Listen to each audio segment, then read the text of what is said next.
At Thanksgiving, my sister discovered I had $12 million and my family demanded I give it to her, claiming she deserved it more. Hello everyone, before we begin today's video, I need your help. We've noticed that the channel is losing traction, and subscribing is one of the best ways you can help us. It's quick, free, and allows us to continue bringing you great content. Your support means everything. Let us keep this channel growing collectively. Thank you very much. Now, let's begin the video. Using a throwaway for obvious reasons, with certain specifics modified to preserve anonymity. So I'm Sarah, 38, female, and I need to get this off my chest. Do you know those family dynamics in which one child can do no wrong while the other appears to be invisible? Yes, welcome to my life. Everything was very typical until I was 8. I was an only kid, and while my parents were not particularly warm and fuzzy, they were present, I suppose. Mom would help me with my homework, and Dad would occasionally take me fishing on Lake St. Clair. We weren't the Brady Bunch, but we were fine. Then came the night that would change everything. I recall my Aunt Kelly showing up at 2 a.m. and telling me to pack a suitcase because Mom was in the hospital. My sister, Rachel, was on her way, but something was wrong. She wasn't meant to arrive for another 2 months. The following few weeks were a flurry of hospital visits and hush chats. Rachel was really little. She looked like one of my baby dolls, but with all these tubes and cables, I wasn't allowed to touch her or get too close. That was the first time I felt it, an invisible wall forming between me and the rest of my family. When they eventually brought Rachel home, our house turned into a sterilized bubble. Mom had an obsession with germs. I'm talking industrial strength disinfection throughout, hand sanitizer stations in each room, and constant cleaning. The harsh odor of bleach still causes me distress to this day. But here's the bit that really messed me up. Whenever I showed the slightest symptom of illness, I was whisked off to either Grandma Marie's or Aunt Kelly's house. I mean every time. Sneeze once, pack your bags. A mild cough, you're off to see Grandma. At first, I thought it was enjoyable. Grandma Marie would make cookies, and Aunt Kelly had a fantastic collection of Nancy Drew books that I was working my way through. But children are not stupid. After a while, you begin to understand what is actually going on. You are not being sent away on adventures, you are being handled as a threat. As if your entire existence could damage your beloved sister. I tried everything to gain their attention in a healthier manner. Honestly, everything? Got all A's? Mom would scarcely look up from Rachel's most recent doctor's appointment calendar. Won first prize in the scientific fair with a project about renewable energy. Dad just asked if I could store the display board in the garage since Rachel is allergic to cardboard dust. Is this even a thing? The real kicker came when I was 12. For months, I'd been practicing for the school talent show, teaching myself to perform Bridge Over Troubled Water on the piano. I know it's a little too obvious. Rachel had a 99.1 degree Fahrenheit fever on the night of the show. Guess who did not have anyone in the audience? Meanwhile, 2 weeks later, the entire family, including both sets of grandparents, attended Rachel's 15-minute flute recital, during which she essentially killed hot cross buns. Rachel immediately learned how to use the system. By the age of 7, she had outgrown any real health difficulties, but that didn't stop her from performing. Headache? Must remain home from school. Feeling tired? Someone else, guess who, should perform her tasks. Worried about a test? Mom would literally call the school to have the deadline extended. I began spending more and more time in my room, immersed in books about art history and antiques. It's funny how life works out sometimes. My room became my sanctuary, mostly because Rachel claimed she was allergic to my lavender air freshener, so it was the only place she wouldn't go. Do you know what is actually wrong? When she pretended to be sick, a part of me felt grateful.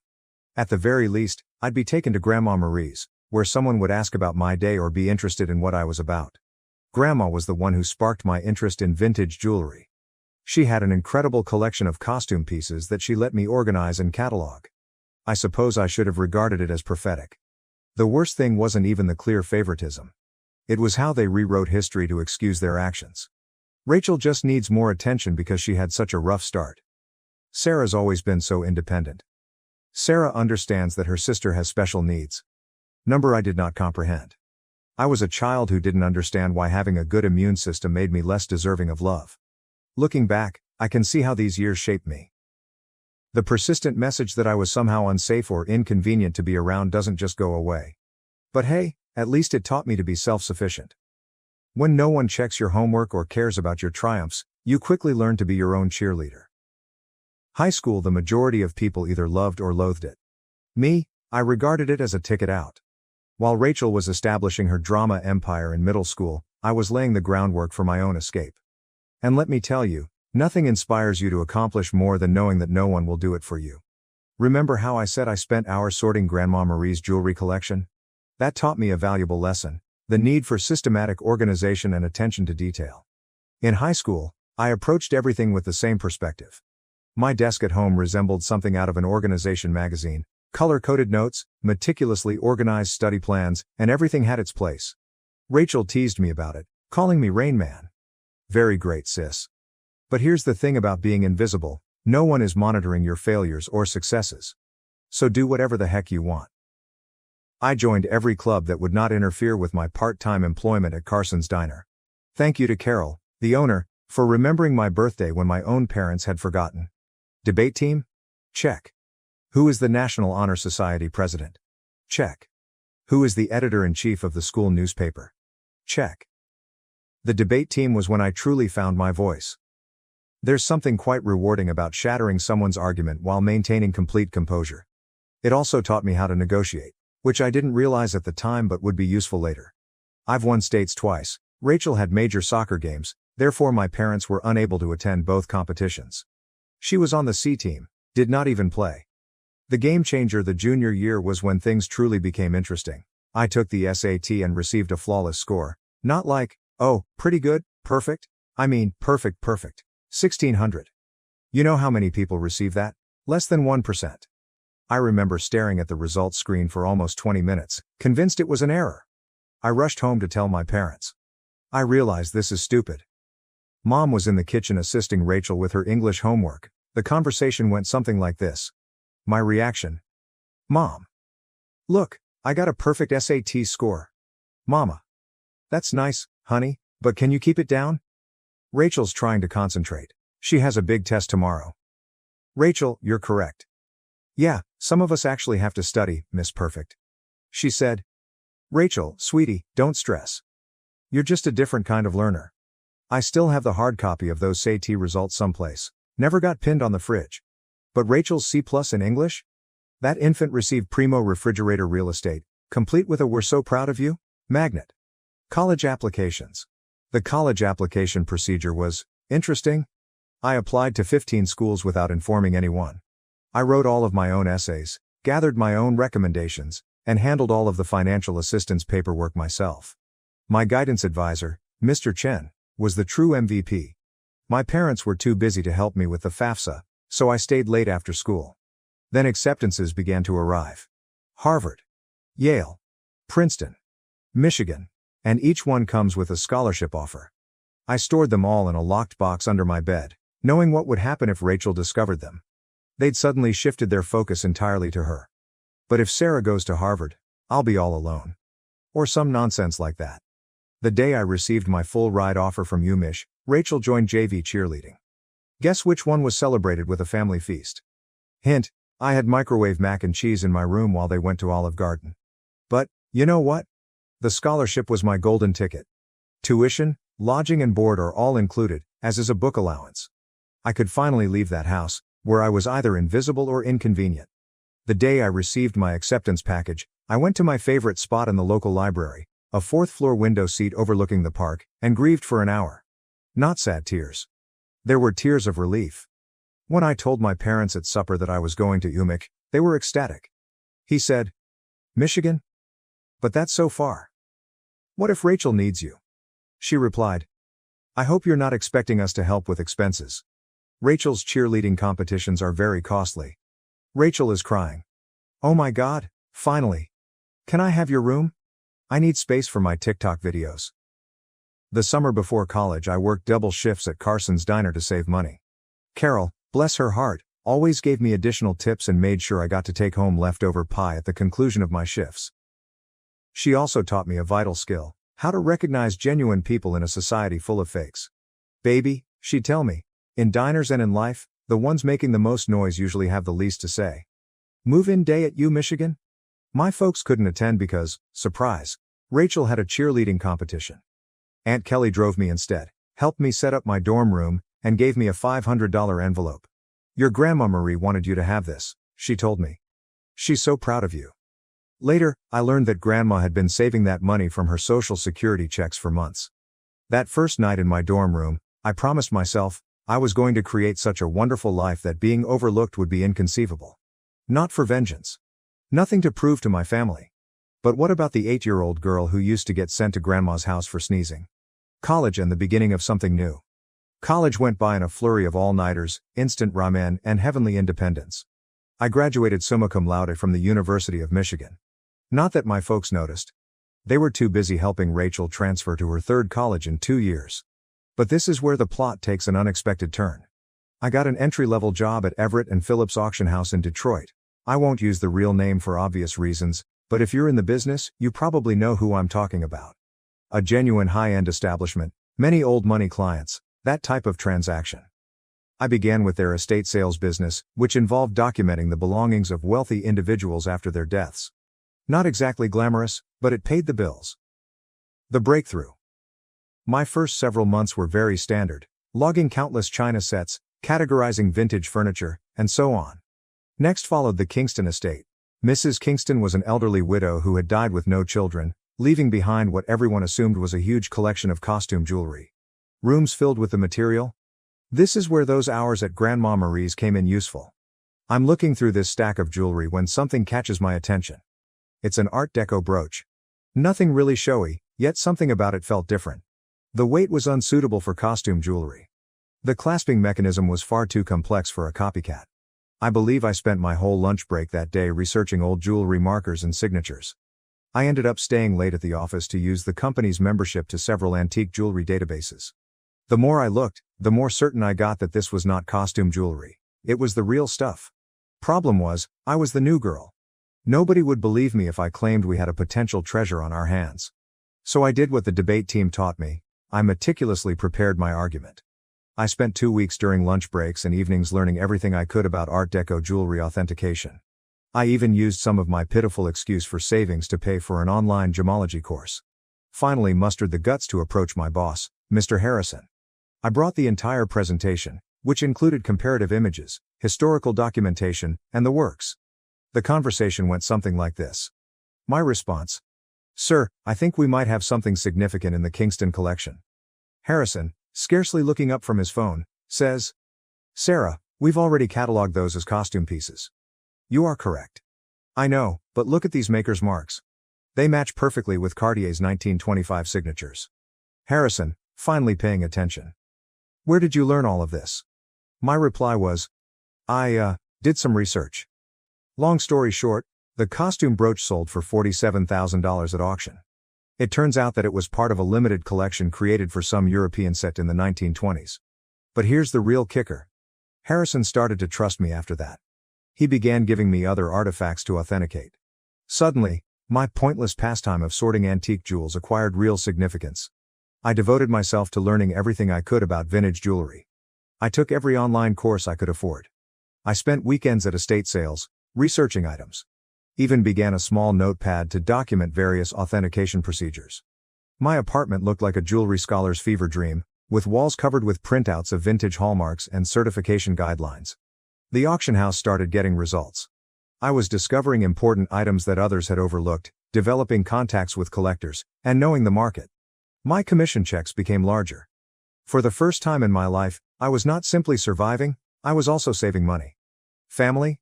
Still remarkably uninterested. At Sunday dinners, which I still went to like a fool, the discourse went like this. Mom. Sarah's still at that antique shop, right? This is me. Auction house, and yes. Actually, I just authenticated a rare Tiffany piece. Rachel interrupts. Oh my God, speaking of jewelry. You guys have to see this charm bracelet I bought at the mall. But I didn't care anymore.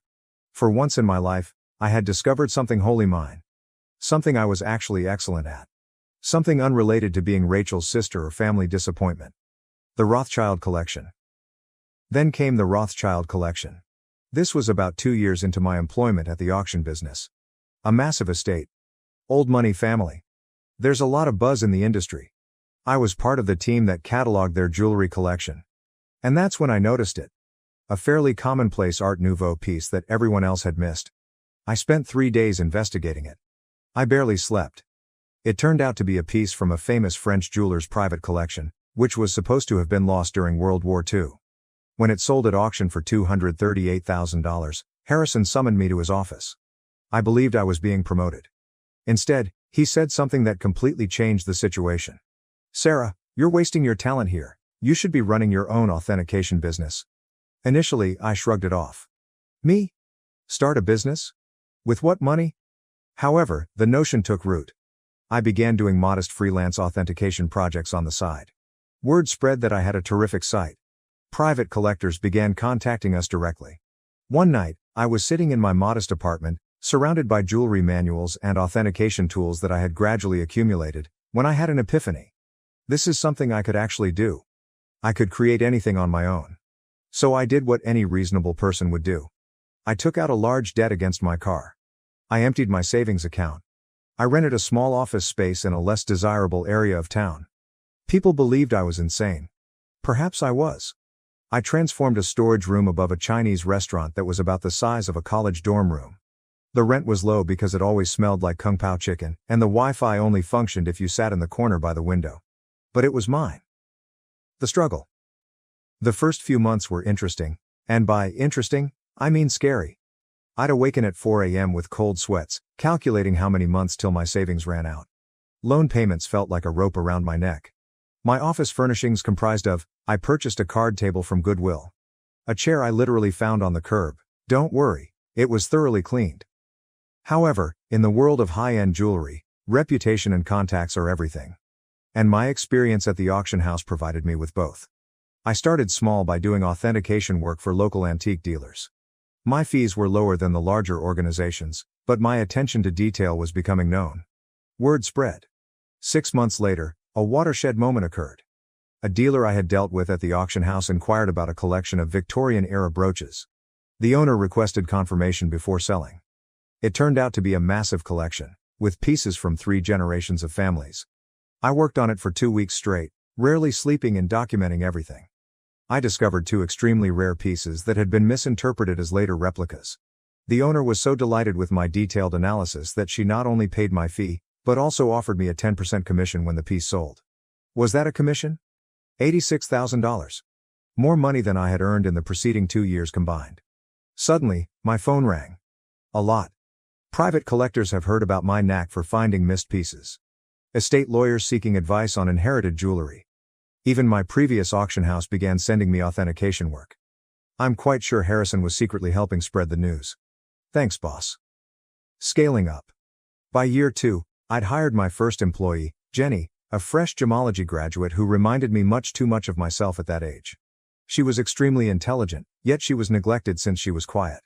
She is now my head of authentication and is well worth her weight in gold. The firm expanded quicker than I could have predicted. Moved to a proper office downtown. Goodbye, Kung Pao chicken odor. Created a team of specialists. I've earned a reputation for finding misplaced items. You wouldn't believe how many important historical jewelry items get misinterpreted as costume jewelry in people's attics. Keeping it secret from my family. However, success came with its own set of obstacles. The bigger we became, the harder it became to keep it a secret from my family.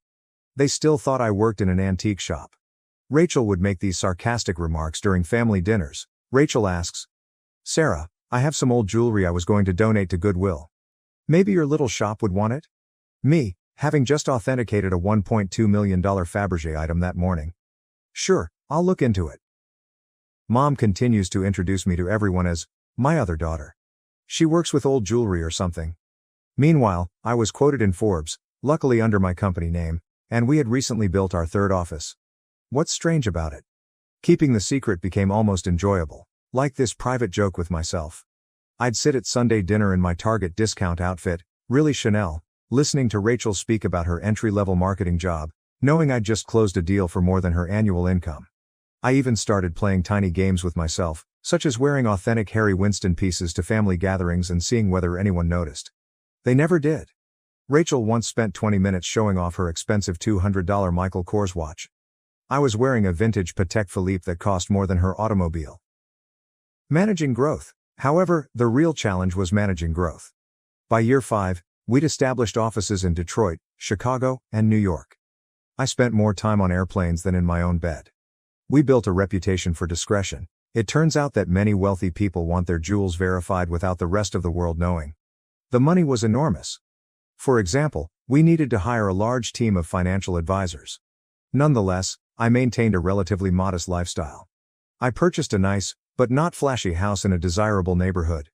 I drove a high-end, but not obvious car. The only place I truly splurged? My home office. Advanced authentication equipment.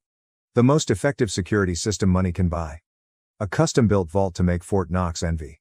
What's with the irony? They believed I was being frugal by aiding them.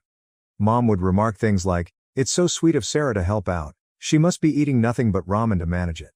Meanwhile, I had just validated a collection, which earned me a commission greater than their mortgage.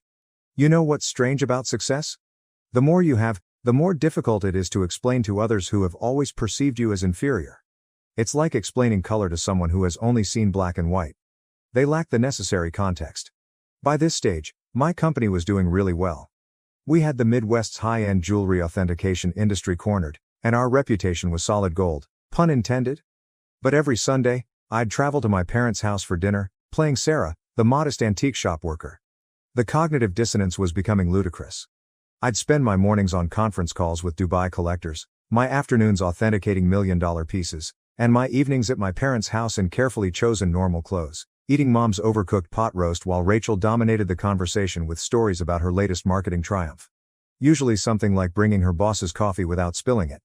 A defining moment. One Sunday is very memorable in my mind.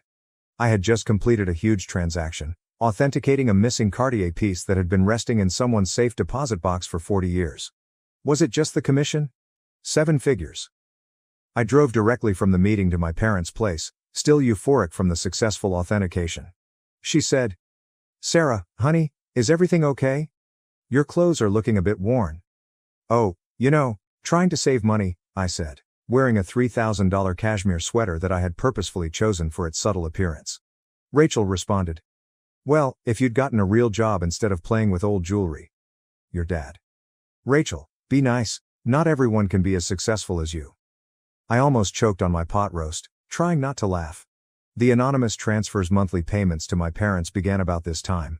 Aunt Kelly informed me that they were struggling to pay Rachel's educational loans and medical bills. Mom casually stated that they might have to sell the house. I couldn't let that happen. Despite everything, it was still the home I grew up in. So I initiated an anonymous monthly transfer of $5,000 to their account. When asked, I said I was giving $1,000 by living on rice and beans. They imagined the rest came from Aunt Kelly or another family. Rachel, of course, claimed responsibility for inspiring family members to help. Watching Rachel spend my money. The money was helpful, but it also had unexpected consequences. My parents began treating me with a strange combination of sorrow and patronizing pride. As if I were some kind of noble poverty case, sacrificing everything to support the family.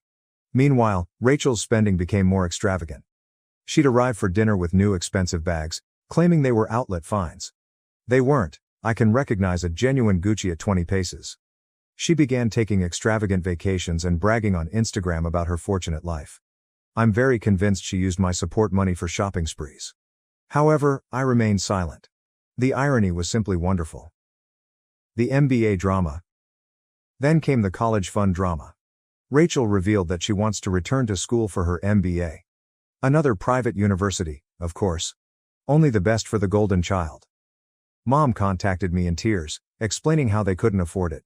I say, maybe Rachel could look at state schools? They have good programs too. My mother. Oh honey, you don't understand? Your sister needs to maintain certain standards. But, speaking of assisting, may I increase my monthly contribution for a few years? I increased it to $7,000 per month. My accounts were unaffected. But witnessing them compliment Rachel for taking initiative with her education, while presuming I was living on ramen to help out, that stung a little. The actual kicker? I was giving a guest seminar at the same business school Rachel wanted to attend. My family didn't know that.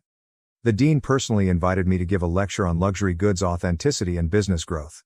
I had to come up with an excuse as to why I couldn't attend Sunday dinner that week. My own achievement started to feel like a distinct life. As if I were some kind of corporate superhero with a hidden identity. By day, I was running a multi-million-dollar authentication business. By night, well, on Sunday evenings, I was just Sarah, The disappointed daughter who worked at an antique shop. The breaking point, Thanksgiving. The weight of the untruth was becoming heavier. Rachel made rude remarks about my career on multiple occasions. Each time Mom apologized to her friends for my modest lifestyle. Every time Dad suggested I get a real job. I believe I always knew it would end dramatically. I just didn't expect it to implode so spectacularly on Thanksgiving. It began 2 weeks before the holiday. Mom called, weeping about her back discomfort. She had been diagnosed with a herniated disc, and the notion of cooking Thanksgiving dinner for 20 guests overwhelmed her. Now, I'd like to tell you that I offered to help purely out of goodwill. But really? I became tired of pretending her dried turkey was appetizing. My response: why don't I handle the food this year? I can have it catered. She replied, oh honey, we can't afford a caterer. My response: don't worry about the cost. I've been saving up. Mom, concerned. You're not taking out a loan, are you? I coordinated everything with a high-end catering firm that I use for business gatherings. They do incredible work, the kind of food that makes you wonder why you ever bothered to prepare yourself. It cost more than my folks thought I earned in 2 months, but whatever. Thanksgiving morning dawned, and I was feeling quite good. I had my laptop with me because I needed to monitor a major online auction in Hong Kong. This magnificent Art Nouveau necklace was for sale, and I had a customer who was interested in authentication if they won the bid. The lunch arrived on schedule, and everything was properly prepared. Rachel, of course, had to respond. Rachel inquired. Store-bought stuffing? Really, Sarah, Mom's is so much better. This is from the girl who once set off the smoke alarm while making toast. Mom was apologizing to everyone for not cooking herself, but you could tell they were enjoying the meal. Rachel shut up after tasting the maple-glazed Brussels sprouts, which, by the way, cost more per plate than her weekly grocery budget. I stepped away from supper and dessert to check my laptop. The auction was getting intriguing, and I needed to be prepared in case my client won. I set up in my old bedroom, which Mom had kept the same since high school. In the meantime, Rachel's room had undergone 3 renovations. That's when everything went wrong. I had left my authentication program running, with many tabs open that displayed various accounts and current agreements. Rachel came in without knocking, some things never change, to borrow my phone charger. She saw my laptop screen and realized this was her chance to finally expose how pathetic her older sister was. Rachel, smirking. Let's show everyone what Sarah's really been up to. Before I could stop her, she took my laptop and walked into the dining room. The big reveal: picture this: 20 people, including aunts, uncles, cousins, and my parents, filled with gourmet turkey and half drunk on pricey wine, which they mistook for Trader Joe's. Rachel's reaction. Time to see what kind of important work Sarah's doing on Thanksgiving. She flipped the laptop around triumphantly, apparently intending to disgrace me with whatever minor antique transactions she assumed I was working on. The room went completely silent. You could hear the fancy clock I got Mom for Christmas ticking silently. She believed it was a reproduction. My screen displayed, current account balance, $12.4 million, pending authentication contract, $485,000. Recent transaction, $1.2 million, Hong Kong auction, company's quarterly profit report, $4.2 million. Rachel's face shifted through 5 different emotions in 3 seconds. The final one landed somewhere between astonishment and nausea. She actually swayed slightly on her feet. Rachel whispers. This cannot be right. She said. Rachel, honey, what is it? Rachel, voice cracking. She's rich. Sarah's rich. Chaos ensues. If it was possible, the hush deepened even farther. Then Mom began giggling, really laughing. She said, don't be silly. Sarah works at that little antique shop. I rose up carefully, straightening out my basic cashmere sweater, which cost more than their monthly mortgage. Me? Yes. Actually, Mom, I own one of the largest jewelry authentication companies in the country. For years. Those antique shop comments? I authenticate pieces worth millions. That little business you never asked about? It has offices in 3 cities. Dad choked on the liquor. Aunt Kelly dropped her fork. Uncle Mike began coughing terribly. Then Mom's laughing transformed into something else. Her face turned red, then purple. She stood up so quickly that her chair tumbled over. Mom screams, you have millions, and you let us struggle? My response. Struggle? I send you $7,000 every month. She replied. While sitting on millions? Your sister has student loans. So there it was. Instead, Congratulations. Not. Wow, we're so proud. Just outraged that I hadn't given them more money. Rachel began to cry. Surprising, I know. Sobbing about how she deserved to know, and how I had betrayed the family. Dad joined in. My dad. How could you be so selfish? We're your parents. We raised you. That was when I lost it. Years of being disregarded. Years of dismissal. Years of being considered as a family disappointment. Everything poured forth. My response. Raised me? You shipped me off to grandma's every time I sneezed. You missed every achievement, every award, every milestone, because Rachel might feel left out. You never saved a penny for my college but took out loans for her private school. And now, you're mad that I built something for myself. The following 5 minutes were chaotic. Mom screamed about family obligations. Dad is yelling about ungrateful children. Rachel alternated between sobbing and demanding to know just how much money I had. Meanwhile, the fancy catering team attempted to serve dessert while seeming exceedingly uncomfortable. I grabbed my laptop, took my Hermes bag, which Mom had previously commended as a nice replica, and walked out. Behind me, I could hear Mom discussing how to spend my money, something about Rachel's MBA and a new car. As I went home in my sensible automobile, a limited edition BMW, my phone started filling up with texts. The family group chat burst. Rachel began posting on Facebook about hidden family wealth and selfish siblings. The aftermath. The days after Thanksgiving were like watching a cyclone hit in slow motion. Except that the hurricane represented my family and the debris symbolized my sanity. Let's start with SMS messaging. Within 1 hour of leaving supper, my phone had 47 missed calls. More than 200 messages. Mom followed this intriguing progression. 7:42 p.m. How dare you walk out on family? 8:15 p.m. We need to talk about this like adults. 9:03 p.m. Your sister deserves a share of your success. 10:30 p.m. I've already called a realtor about houses in better neighborhoods. 11:45 p.m. Why aren't you answering? This is your mother. Meanwhile, Rachel had become a full-fledged social media fighter. Rachel, on the other hand, had fully embraced social networking. She wrote an enormous rant on Facebook about how her millionaire sister had been hoarding wealth while watching her beloved family struggle. The comments section was insane. Distant cousins and former high school classmates, whom I hadn't spoken to in years, suddenly formed strong ideas about my moral character. But this is the bit that really grabbed me.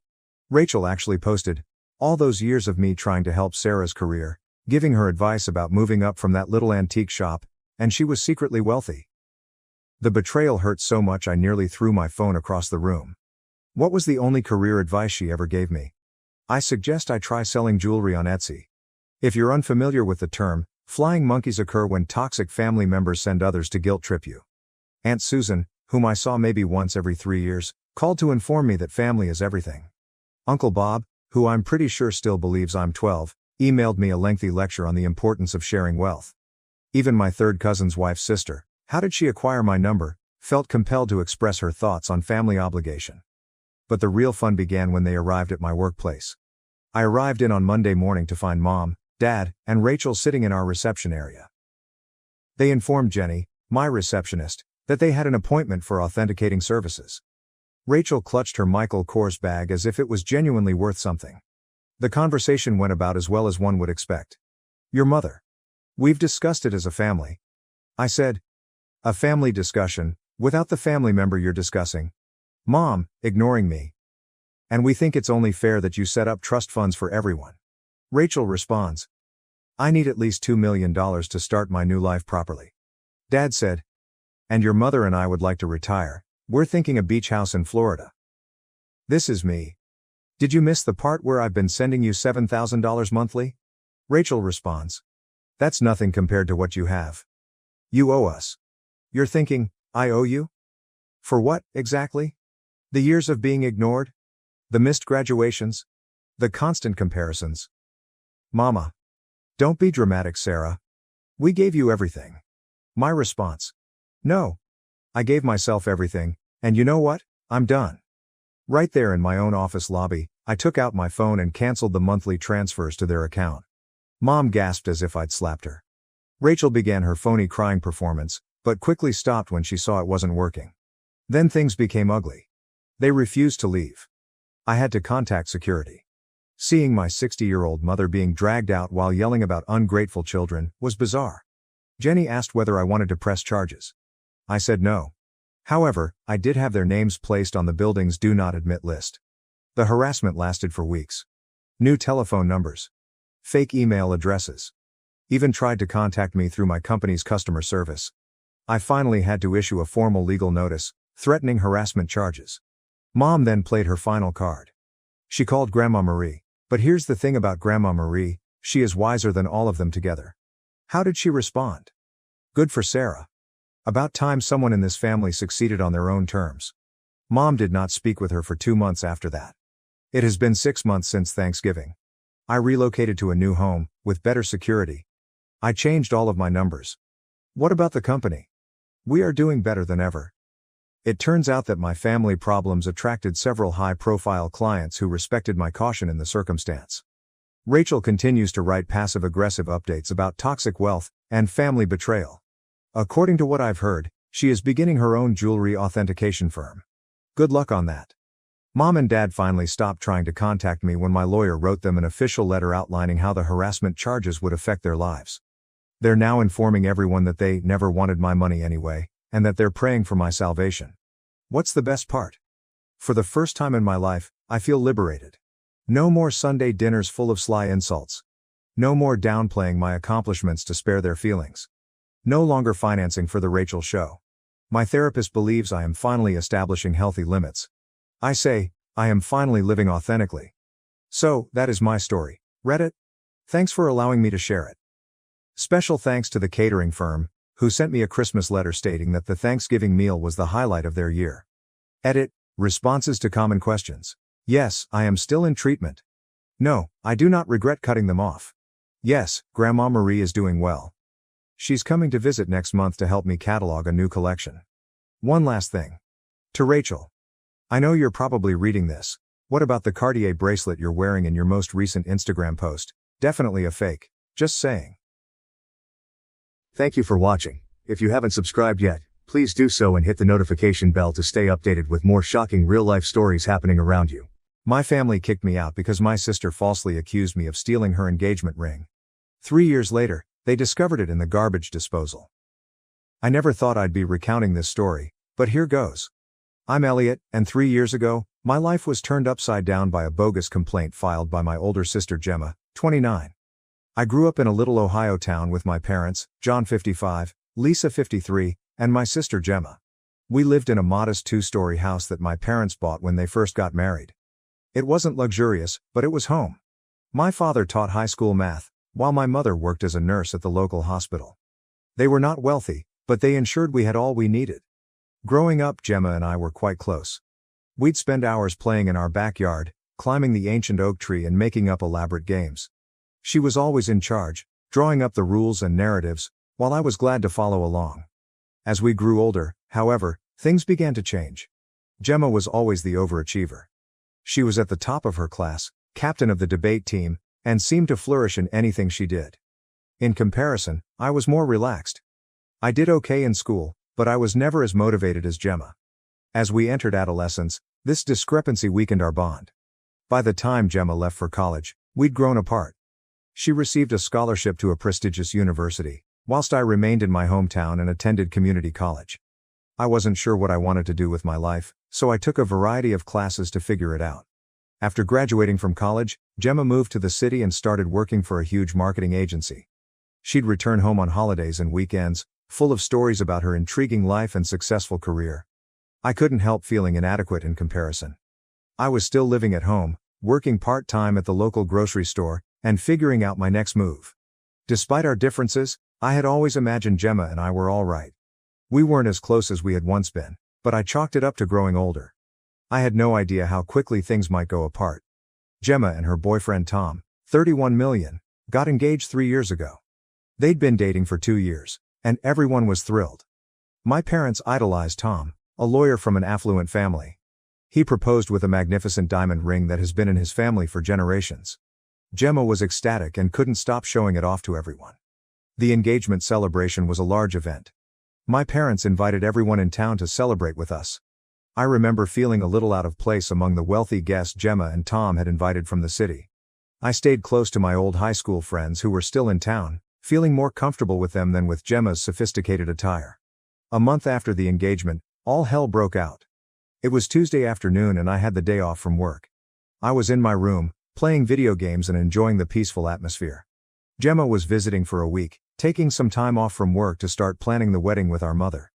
I heard Gemma coming home after her shopping expedition with Mom. They were chatting and joking downstairs. I didn't think much of it and went back to my game. Approximately an hour later, I heard Gemma scream. When I hurried downstairs to see what was going on, she accused me of removing her engagement ring. She explained that she took it off while doing dishes and placed it on the kitchen counter. She returned to get it, but it was gone. I was surprised and instantly denied taking it, but Gemma wouldn't listen. She kept screaming that I was the only other person in the house, so it must have been me. She added that I was always envious of her success and that I probably wanted to sell the ring so that I could finally leave and do something with my life. Our parents returned home amid the uproar, and Gemma related her version of events. To my horror, they fully believed her. My mother started crying, wondering how I could have done such a thing to my own sister. My father only looked at me with disappointment in his eyes. They started searching my room, turning everything upside down. They didn't find the ring, but they did find some money I had saved from working at the grocery. It wasn't much, maybe a few hundred, but Gemma soon caught up on it, stating I must have sold the ring and that's how the money came in. I attempted to explain that I had been saving for months and was thinking about taking some classes at the local community college, but no one listened. The next few days were a nightmare. My parents and Gemma were pressing me to confess and return the ring. They threatened to call the police if I did not come clean. I was terrified and felt completely alone. Nobody in my family believed me, and I was treated like a criminal inside my own home. I tried to call several of my friends, but the majority of them had moved away after high school. The few people who remained in town appeared unwilling to become involved in family conflicts. I felt more alone than ever. After a week of constant accusations and threats, my parents made a decision that changed my life forever. They told me I needed to go. They said they couldn't trust me anymore and that I was bringing dishonor to the family. They told me 2 days to pack up my possessions and depart. I was devastated. I had nowhere to go and wasn't sure what to do. My best high school friend Ryan, 26 male, who had recently returned to town after serving in the army, offered to let me sleep on his couch for a while. But I knew I couldn't remain too long. His apartment was modest, and he was just getting back on his feet. I packed all I could into a backpack and an old duffel bag, including clothes, books, my laptop, and a few mementos from happier days. As I was leaving, I observed Gemma staring at me from her old bedroom window. I thought I saw a spark of doubt in her eyes, but she swiftly turned away.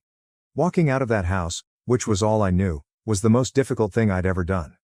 I felt betrayed and abandoned by those who were supposed to love me unconditionally. The saddest aspect was that I had done nothing wrong.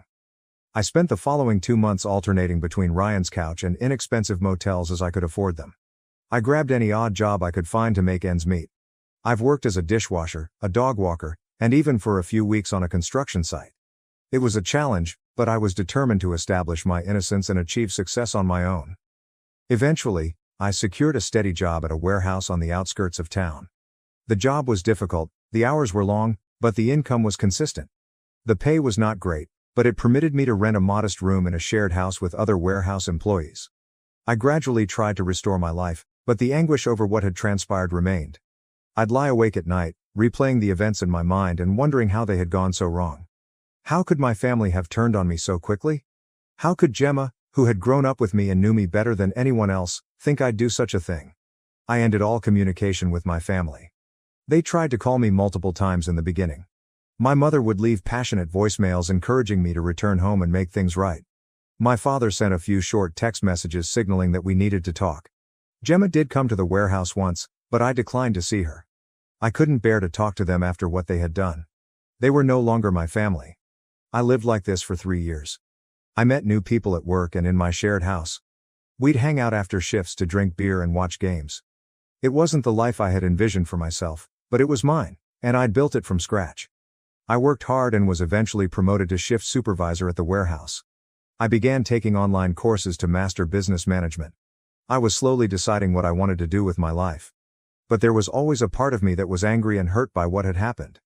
I missed my former life and family, but I could not forgive them for not believing me. Every holiday season was tough. When I saw families shopping together or heard Christmas music, I felt saddened by what I had missed. Then, last week, I got an unexpected email from my dad. The subject line read simply, "We need to talk." The message was brief, explaining that they needed to meet with me immediately and that it was about the ring incident. At first, I was tempted to disregard it, just like I had with all of their previous attempts to contact me. But something made me hesitate. Maybe it was curiosity, or perhaps a small part of me still desired a resolution. After hours of battling with myself, I finally resolved to listen to them. I called my father, and what he said shocked me. The ring had been found. Gemma had accidentally knocked it into the garbage disposal while doing the dishes. She only realized this a few days ago, when the disposal started making strange noises and they called a plumber to inspect it. My father stated Gemma became furious when she realized what had happened and that I had been telling the truth all along. He explained that they all felt horrible about what they had done to me and wanted to make things right. I hung up the phone, feeling a mix of feelings. On the one hand, I felt vindicated because I had always told the truth, and now everyone knew. However, I was angry. I was enraged that it had taken 3 years to discover the truth, that I had lost so much time with my family, and that I had fought alone for so long when I had done nothing wrong. Now I'm at a crossroads. My family wants me to return home. They say they want to make things right. Gemma has been calling and messaging nonstop to ask for forgiveness. But I'm not sure I can forgive them. They shoved me out without hesitation, assumed the worst of me, and left me to fend for myself for 3 years. Part of me wants to send them all to hell and let them bear the guilt of what they did to me. But another part of me misses my prior life and wonders if there is any chance to reconstruct what we've lost. I don't know what to do.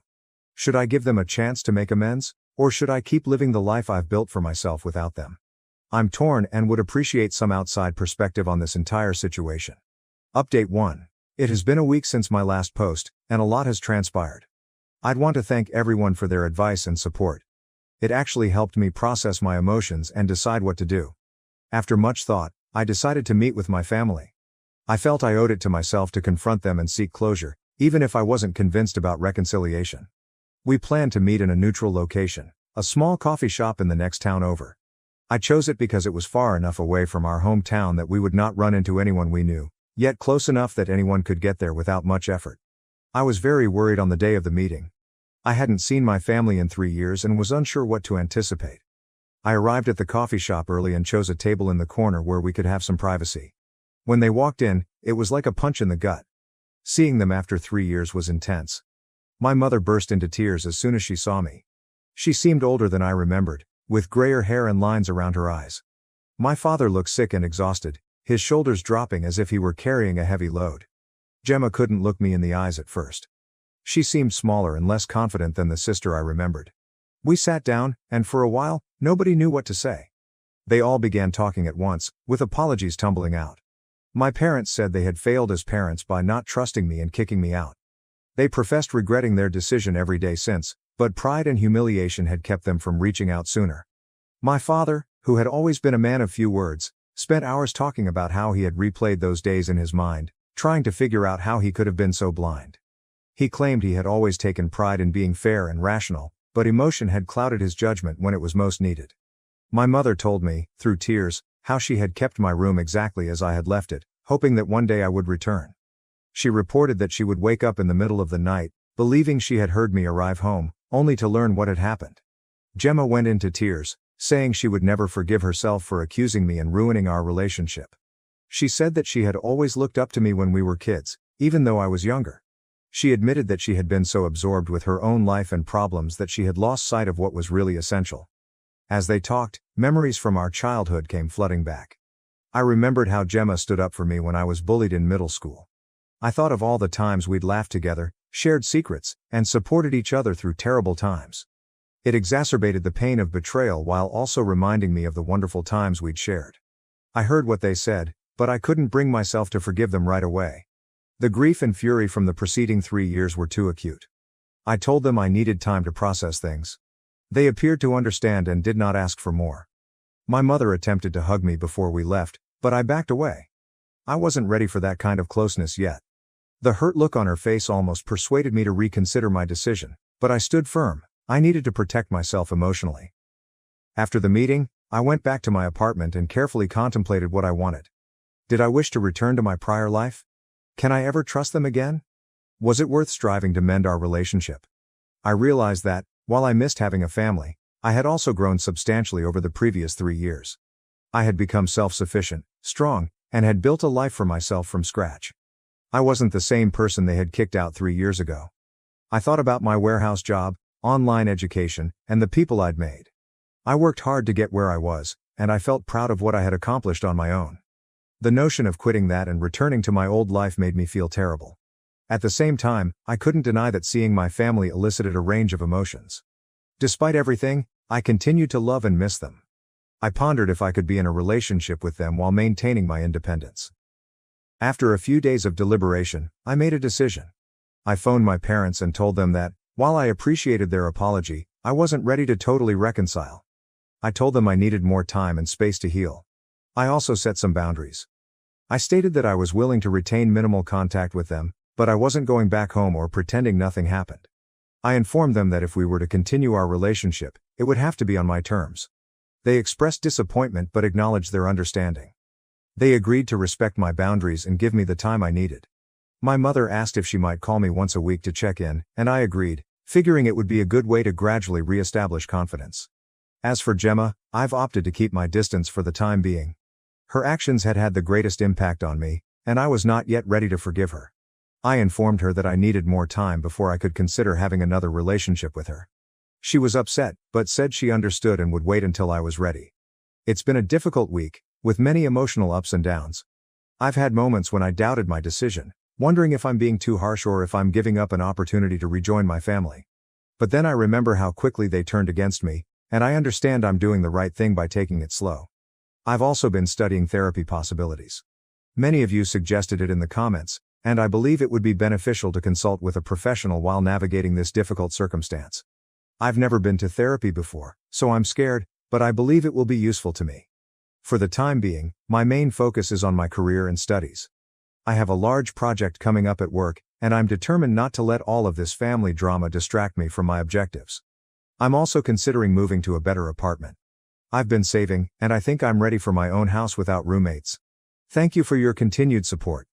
It is reassuring to know that there are people out there who understand and care, even if we have never met. I'll offer an update if anything significant changes. Update 2. It's been about a month since my last update, and I'd like to share some developments. I've been following the boundaries I've set with my family. We've received a few phone calls and text messages, but nothing too serious. It's been fine. Awkward at times, but not as painful as I anticipated. My parents have usually honored my wishes. They check in every now and then, but they never ask for more than I'm willing to supply. I can tell they're trying hard to rebuild trust, but it's a slow process. My mother calls once a week, as promised. These calls were difficult at first, with long silences, but they are getting easier. We normally talk about neutral topics like her work at the hospital, the weather, and my online education. It isn't much, but it's a start. My father has been sending me short emails, usually just to check in or share anything he thinks I might be interested in. Last week, he forwarded me an article about a new business opening in our town. It was a small gesture, but it reminded me of how he would clip newspaper articles for me. Gemma struggled with the barrier I'd put up between us when we were younger. She sent me several lengthy, emotional texts apologizing and begged for the chance to make things right. I replied simply, saying that I needed more time. It's challenging, but I'm determined. I know she is hurting, but I am not ready to deal with her emotions on top of mine. The big news is that I've started treatment. I found a counselor that specialized in family trauma, and we have had a few sessions thus far. It's been challenging to bring up all of my prior grief, but I believe it's helping. My therapist is helping me deal with my anger and trust issues, as well as teaching me how to set healthy boundaries. In our most recent session, we spoke about how the incident with the ring represented more than just an accusation, but also years of feeling like I didn't measure up to Gemma's successes. It's made me realize that there were issues in our family dynamic long before the ring incident, and that healing will include addressing them as well. One unexpected outcome of all of this is that I've become closer to my friends, particularly Ryan. They've been really supportive throughout this journey. Ryan even volunteered to accompany me to future family gatherings as moral support. It's taught me that family is more than simply blood. It's about who helps you when things go tough. Work has provided a welcome distraction. I've dedicated myself to my profession and even obtained a tiny promotion. I am now in charge of inventory management for my shift, which entails more responsibility and a small pay raise. It's wonderful to have something enjoyable to focus on. In terms of my living situation, I have opted to remain where I am for the time being. It isn't much, but it is mine and represents the independence I've worked so hard for. My parents tried to assist me locate a better situation, but I declined. I need to accomplish this on my own. However, I began to really investigate options for furthering my education. A state college about an hour away offers night classes. I'm considering applying to their business program. It would be a major transition, but I believe I am ready for it. Overall, I am taking things one day at a time. Some days are harder than others. There are times when I miss our effortless connection as a family, but then I remember how quickly they turned on me and understand I can't rush this. My therapist believes it is healthy to have mixed views about everything. She advises me to be patient with myself and to avoid feeling obligated to forgive before I am ready. We're developing strategies for dealing with impending family reunions and holidays, which are making me more nervous than I'd like to admit. For the time being, my top objectives are recovery and building a life I can be proud of, whether with or without my family. It's not easy, but I am optimistic about the future. I'm learning that it's okay to prioritize myself, and that setting boundaries does not make me a bad person. Thank you for your continued support. Your comments and texts have given me courage during this process. It's good to know that I'm not alone in dealing with family issues like these. Update 3. It's been 6 months since my original post, so I figured it was time for a last update. A lot has changed during the previous few months. The biggest news is that I've decided to move to a different location in quest of a new job opportunity. It is a huge advancement in my career, and I am excited about the new chances. The employment is with a logistics company, and the tasks are similar to those I performed at the warehouse, but on a much greater scale. It's a management position that I've been working toward for a while. The salary is significantly better than what I was earning previously, plus it includes benefits like health insurance and a 401k plan. Before making this decision, I had a long discussion with my therapist.